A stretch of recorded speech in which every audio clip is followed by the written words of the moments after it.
We're going to spend the next few minutes here on Telile 24/7 talking about trail systems, particularly the trail system between the communities of River Tillard and St. Peter's in eastern Richmond County. That's because Richmond Council recently got a request from the East Richmond ATV Riders Association for a letter of authority that would help them to be able to develop this trail as a multi-use trail. Now, that letter of authority doesn't give the East Richmond ATV Riders Association ownership over the trail by any means, but it has caused serious discussion at Richmond Council in March, both at the Committee of the Whole level and also at the regular council meeting. We're going to hear in just a few minutes from a couple of St. Peter's representatives who are concerned about the balance between ATV usage and pedestrian traffic, cyclists, and others who want the trails just for them. But at the same time, we're also going to hear why Council wanted to give this matter serious discussion at the Council level. Let's begin with Richmond Warden Amanda Mumbercat explaining the original letter and the intent of the letter from the East Richmond ATV Riders Association. The section of trail that we're talking about is owned by the provincial government, and the East Richmond ATV Riders are going to be seeking a letter of authority to upgrade and manage that section of the trail as a multi-use trail. They're modeling their efforts after the Celtic Shores Coastal Trail, which runs along the west coast of the island. I think is about 97 kilometers from Port Hastings to Inverness County. The key, though, to this small stretch of trail is that it will connect to the wider multi-use trail network, so that it becomes a destination like the Celtic Shores Coastal Trail, and so that the commercial district of St. Peter's becomes a premier stop or launch pad along that destination trail. With these upgrades, we can anticipate that the trail will become more widely used with prevalent signage, and there's already there's always the concern that how will this be policed to make sure that you don't have ATVs going at excessive speeds, and that the bottom line is that with a more widely used trail, gates to slow traffic and to increase safety, and trail users essentially become the watchdogs of that type of public infrastructure. Several association members in this region have already taken what's called a trail patroller course. So they wear a vest. They're by no means the law, but they are they're visible. They have a responsibility to report when issues arise, and they also are a resource for first responders should that come up. But in general, the community of users becomes the watchdog on the trail. And that model has been used successfully in other areas where multi-use trails run close to communities' homes, roads, etc., which would be the case here. The main concern is that the railway bed is eroding at 3 significant spots, and it's steadily getting worse. It's going to need armor rock work done before it's lost to the community, and I do know there's a community group in the village now looking to do some stabilization on that piece of trail, and I commend them for their efforts because it absolutely needs to be done. However, that stabilization, in my mind, as much as it is needed, to me, it's not the end of the discussion for that trail. When you're talking about the potential economic development around it, the business community has come out strongly in favor of this designation to multi-use.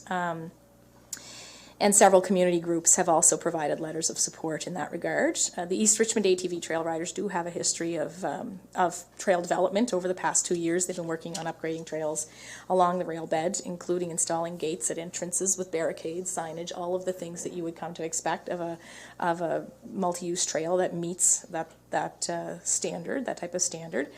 They've spent in excess of $120,000 in doing so, and they're now ready to move forward with new projects, specifically with this section of the trail. So I wanted to bring this to Council for discussion as an initiative that I think would be extremely beneficial economically and socially to the community.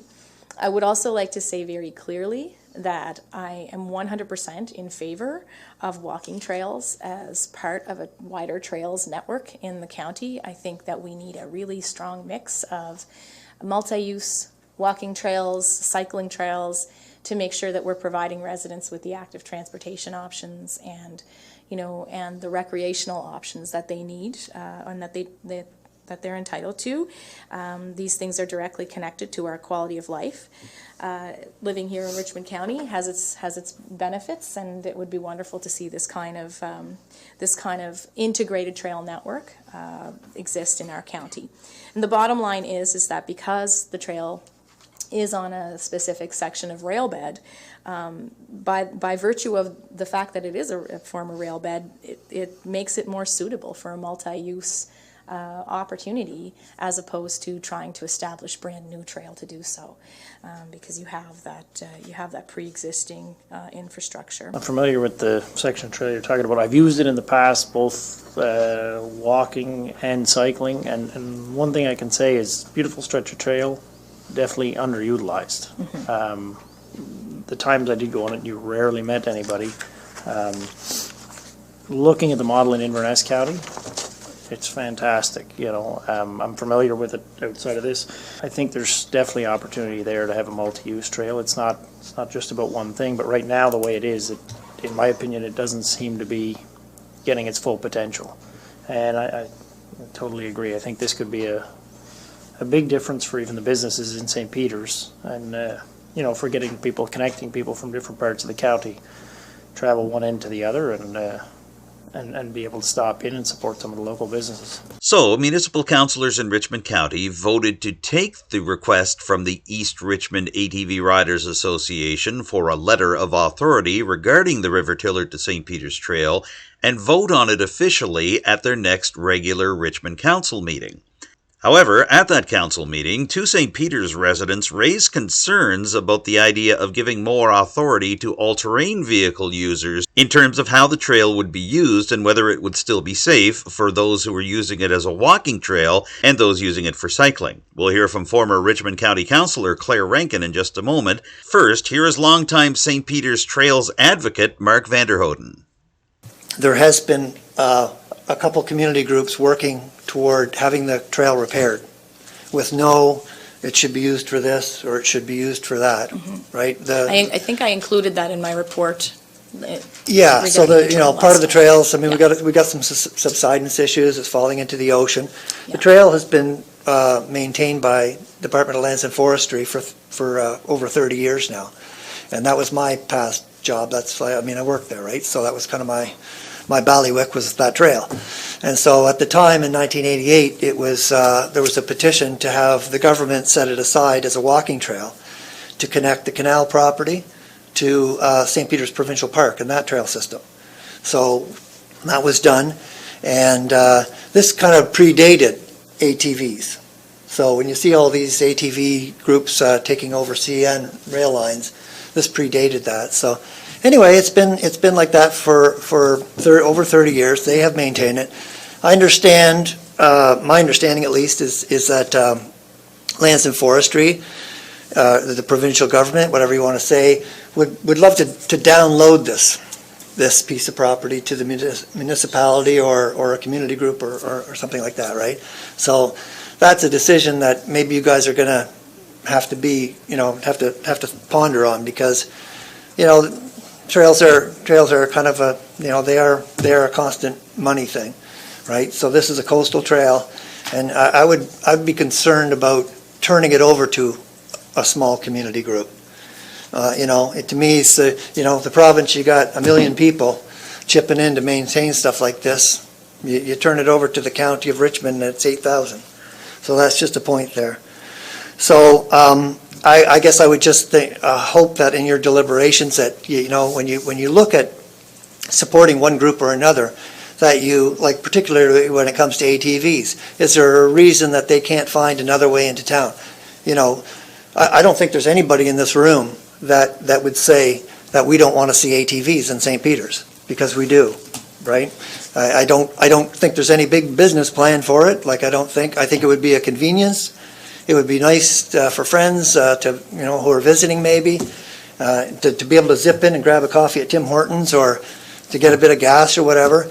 There are alternate routes that we've looked at, and that could possibly get us right into the garage, and right into 3 or 4 restaurants. So there's possibilities there. I guess, from a personal point of view, and I think it's the feeling of the group I've been working with, is that it is it's a green space. It's one of the only places we have where parents can take small kids for walks and not worry about traffic, right? You know, we have sidewalks through St. Peter's, can't do that, right? You know, little kids, that type of thing, right? You know, it's just not going to happen down, you know, in other places. So this is a green space. It's, you know, it's an active transportation link, and I guess we would like to see every other possibility be explored before we start saying that we're going to allow motorized use on it. You know, because what is motorized use? Is it ATVs? Is it dune buggies?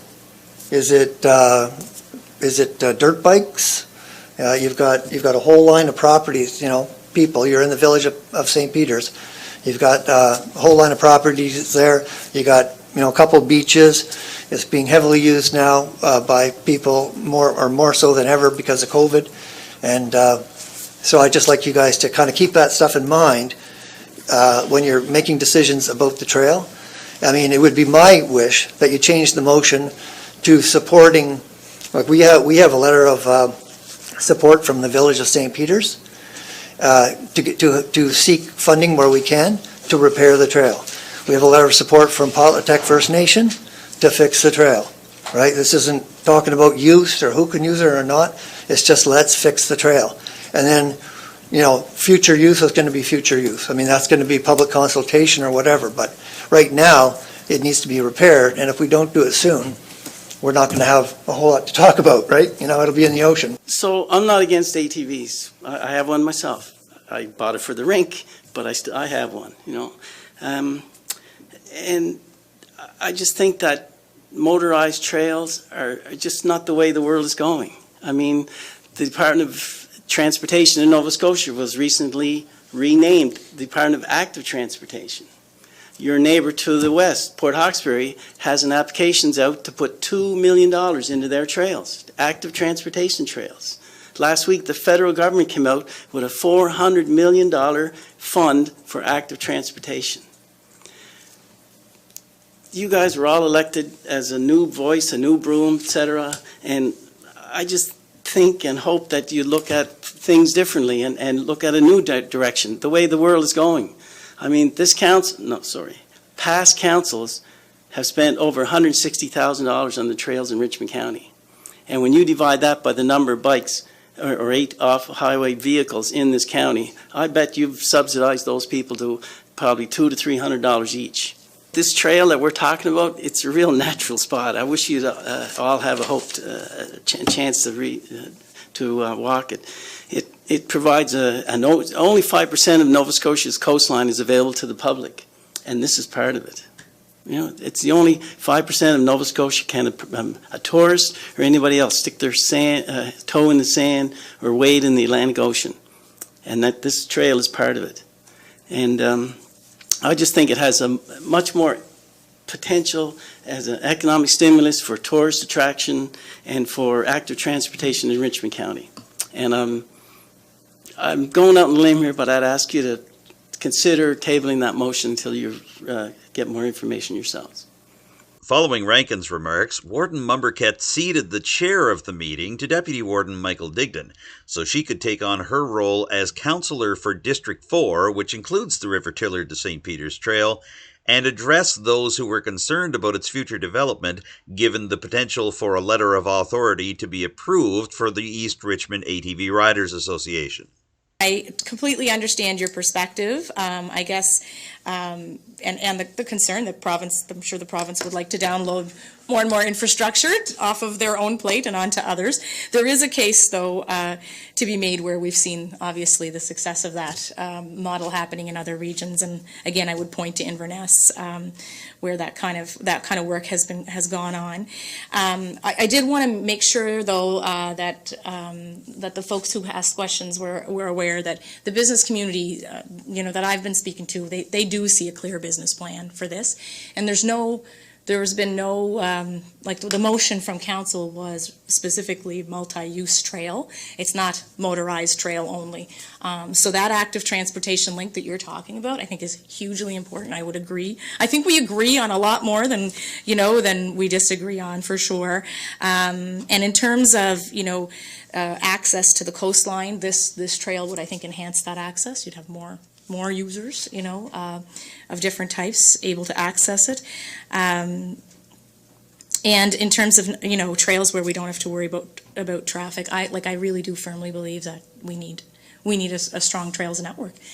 We talked about that last time at the Committee of the Whole, and that has to include walking trails as well as multi-use trails. So I just wanted to mention those items because I specifically wanted to make sure that folks were aware that the business community has definitely been consulted and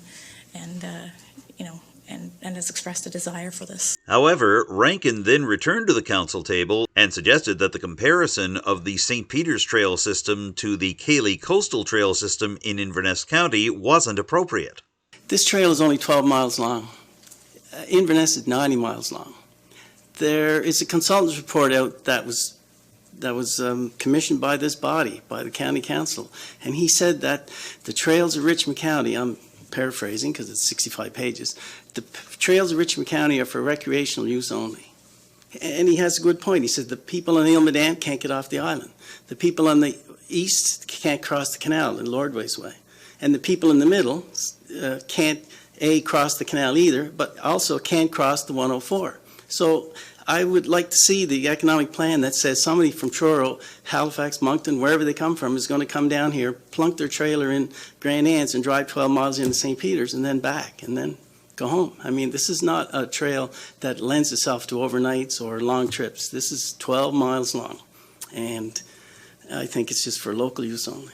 The comments of Rankin and Vanderhoden struck a chord with Richmond County Deputy Warden Michael Digdon.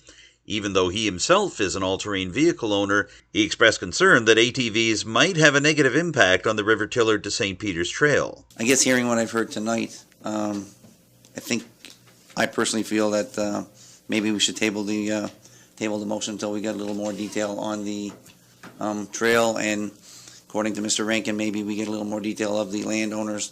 If there is a trail on the opposite side, then it might be something that we could look at. I do know that we look at a multi-use trail and we assume that it's going to be used for walking and ATVs and everything else.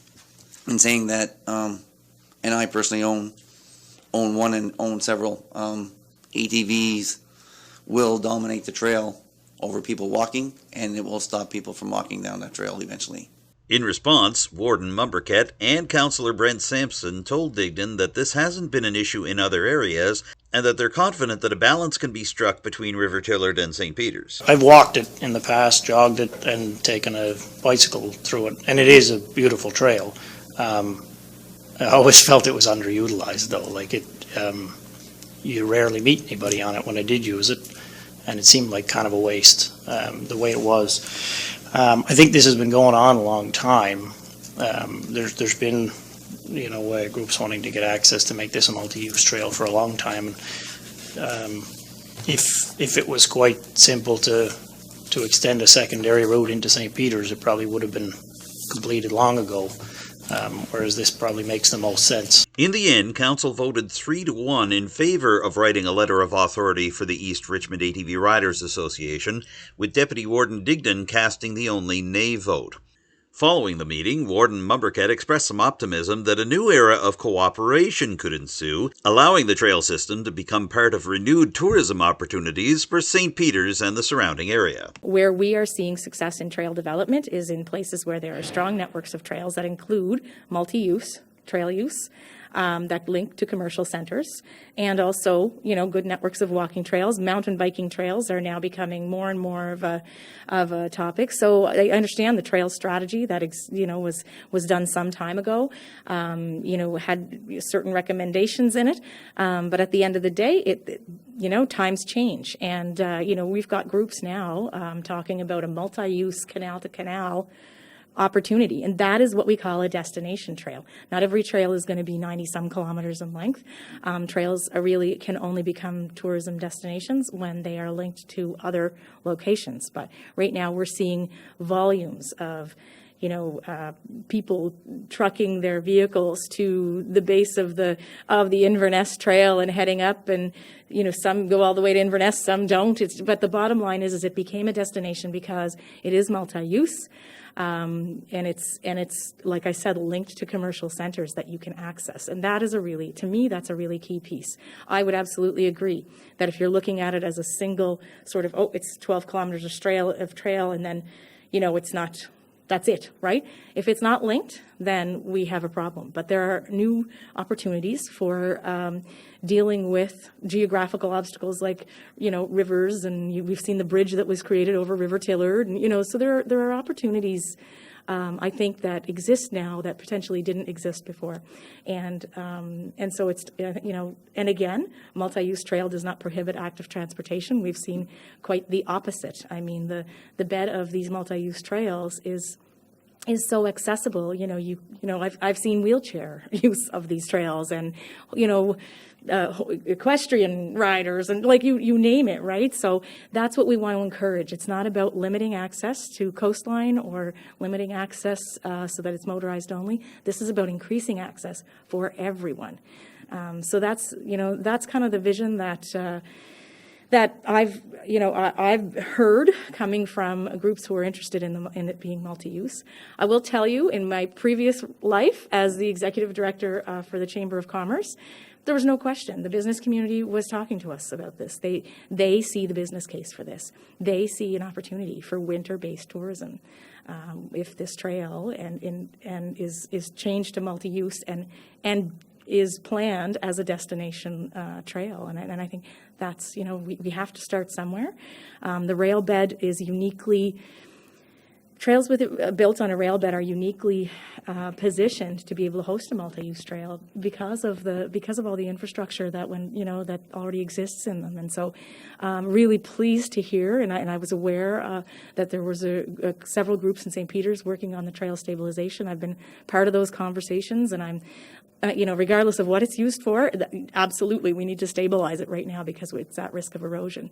But you have to ask yourselves, why is it at risk of erosion? After 30 years of maintenance, as a walking trail, I would suggest that maybe that's not the kind of maintenance we're looking for. We need a commitment from government and from the groups to do a better job of making sure that trail is not lost. So is it the provincial government's responsibility, specifically Lands and Forestry, to get involved in that kind of trail reworking? The issue brought up earlier this evening by Mark Vanderhoden about community groups having these things offloaded on top of them. Do you feel that's a problem? I understand the concept that we, as local communities, we don't necessarily want to be in favor of the province downloading responsibilities. But when you've got, well-established community groups who are looking for a letter of authority, and we see them, we've seen them ask for letters of authority to cross municipal lands, or you've got a precedent there of a group that's with the ATV riders. They've invested, I think, something northwards of $120,000 into that trail system so far. They're in it to win it, and they have a vision of creating like I said, that destination. So I think that mitigates a lot of those concerns, and keeping in mind that the letter of authority doesn't grant ownership. It just grants that management piece, right? And so that's what council was interested in supporting, was to see if we could take that to the next level in terms of our overall tourism strategy. So. But the eastern side of Richmond County wasn't the only spot involving all-terrain vehicle users that was dealt with recently by Richmond Municipal Council. Here's Warden Amanda Mumbercat explaining an application by the West Richmond ATV Riders Association to provide an extension on a contract signed with the municipality a year ago. They were granted an amount of money to execute a project, and they've emailed asking for an extension on the 2020 Richmond County grant. They've cited lack of availability of the proper equipment, as well as some difficulty getting the equipment to them to complete the trail work needed. And so that has been one of the biggest setbacks, I think, during this past year for them to be able to complete the project. So my understanding is that they were issued a grant for the trail, right? And so the grants are issued based on a specific project, right? And so ideally, and I think the requirement was, as you access the, to be approved for the grant money, you need to spend it all before the end of the fiscal year. But the reality is that from time to time, things are going to come up. But these things will happen from time to time. On any kind of infrastructure project, you will potentially experience delays. And so this was just a I think a pretty routine request to extend the deadline so that they can get the work completed when the snow goes, and that's just not going to happen before the end of March.